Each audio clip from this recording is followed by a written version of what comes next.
911, do you need police, fire, or medical? Yes, ma'am. We need police and medical both.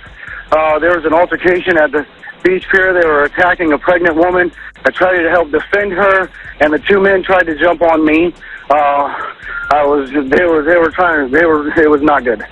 Okay, you're at the beach or the causeway? We're at the causeway. We're at the Jensen Beach Causeway. Yes, ma'am. Okay, underneath the bridge. Do you have a weapon? Yes, ma'am. Do you have the weapon? Yes, ma'am. I have a .380. The other two men were well bigger than me, and they were hitting a pregnant woman. I tried to stop them, and they tried to come on me. Okay, did you shoot any of them? Yes, ma'am. Yes, ma'am. I fired on both of them. Okay, where are you at now? I am standing right underneath the bridge. I have not left the scene. Hold on one moment, sir. Yes, ma'am. Is April the female, sir? I'm sorry? Do you know, is it April? Because we have someone else calling also. I have no, there's several people here. There was a very big altercation. I'm calling for myself because this was not good. Right, I understand, sir. Just calm down, okay? I'm completely calm. Yes, ma'am. We're also going to need EMS. I did fire. We are underneath. The two men are down underneath. I see the lights coming. Okay, where is the gun at now, sir? It's in my holster. It's in my waistband in my holster. Okay, when you get there, just keep your hands up where they can see you, okay? Yes, ma'am. I'm right here. Okay, just stay on the phone with me. Yes, ma'am.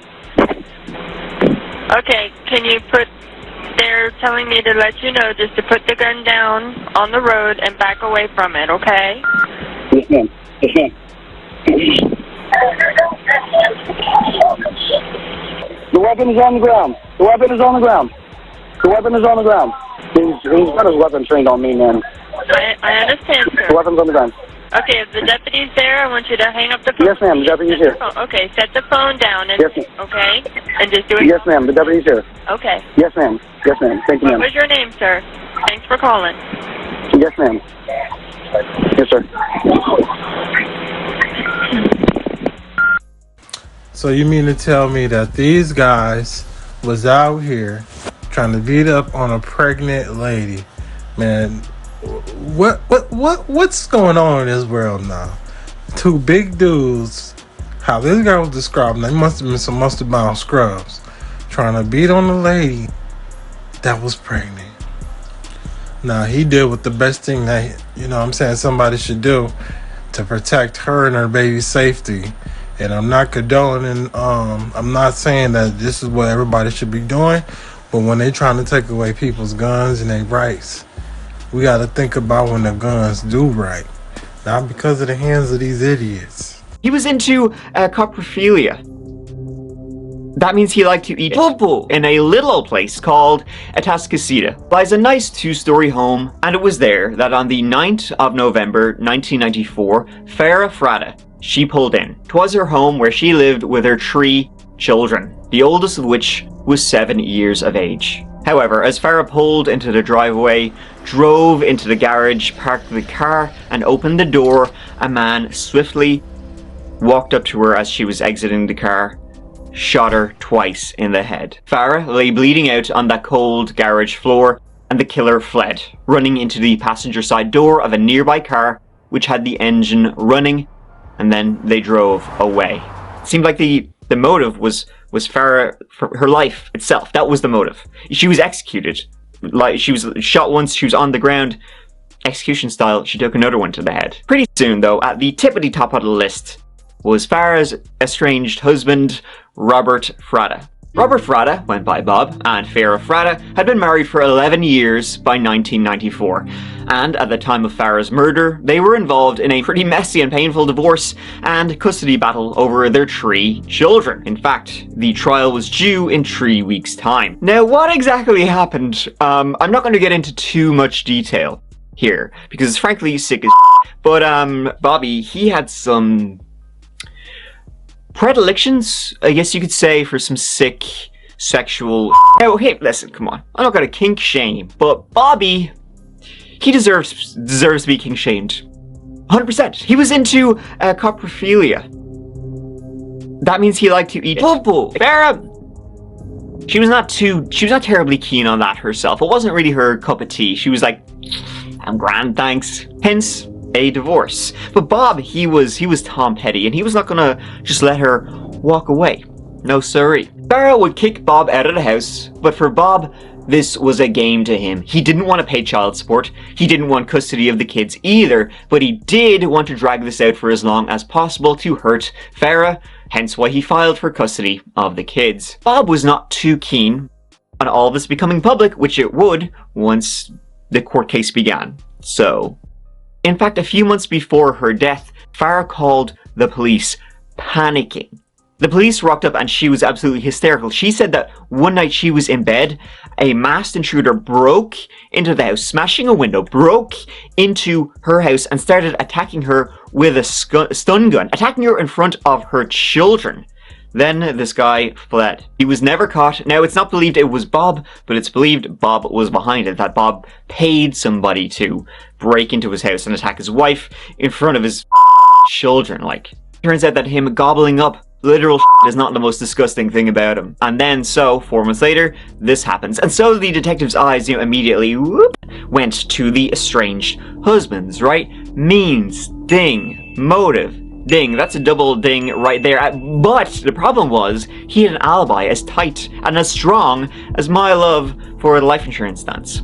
He was at church in Humble, not far away, with their 3 children. So it couldn't have been him who pulled the trigger. But that didn't mean he wasn't involved, right? That very night his car was searched and $1,000 was found in Bobby Fratta's glove compartment of the car, which the police were like, it's quite a lot of money to be carrying around. Was it maybe payoff money? Now Bobby said it was for new carpeting. Come on guys, let's need to tear up the old rug. Nothing suspicious. Did you arrange to have your wife killed? No, I did not. I'll put it this way too. I mean, if anything happens to her, me battling for custody was also relying on her to be paying me child support at $600-700 a month. And the investigation into Farrah's murder continued. The police were full sure Bob was involved in some capacity. And so the police began following him, and I mean everywhere, and especially at the gym. There, they learned he'd been speaking to some gym buddies about, quote, knocking her off. Now, they thought he was just bullshitting and had no idea why his breath stank so bad. But then, when it actually happens, apparently he said this to over 24 people, and he kept a list of her daily activities. He even mentioned hiring someone, but they just thought it was locker room talk, just guys being dudes. And everyone liked him, they just thought he was blowing off steam. And police learned that when he was in the church at the time Farrah was killed, many people remember him being on the church phone a lot. They would remember that as, during the service he would keep running off, and his beeper, remember them, that kept buzzing, so he had to keep using the church phone. What happened then was the police found a notebook in Bob's car, and in that notebook they found the name and number of one Mary Gipp. It turned out that Bob and Mary had been in communication a lot, the night of the murders. She talked in exchange for immunity. She said her boyfriend, Joseph, had been hired by Bob to help set up the murder, and that Joseph hired a neighbor of his, a kid, 18-year-old Howard Guidry, to be the trigger man. Howard would get $1,000. Joe Prystash would drive Howard to the murder scene, pick him up afterwards, and use Mary's cell phone to tell Bob Fratta when it was done. It was all planned that Bob would be at the church at the time. Bob also, just a couple of days before the murders, he took out a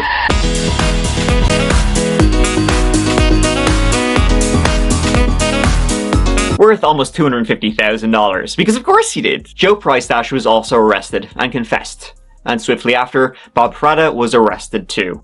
He was not so talkative, however. His handcuffs were awfully tight, and I didn't do it. All 3 men, Bob, Joe, and Howard, would be found guilty of murder, and all would be sentenced to death until January 2023, when his death sentence was carried out. 65-year-old Bob received the lethal injection at 7:25 p.m., and he died 24 minutes later. When asked if he had any final statement, he said no. The other 2 are still on death row as of filming this video.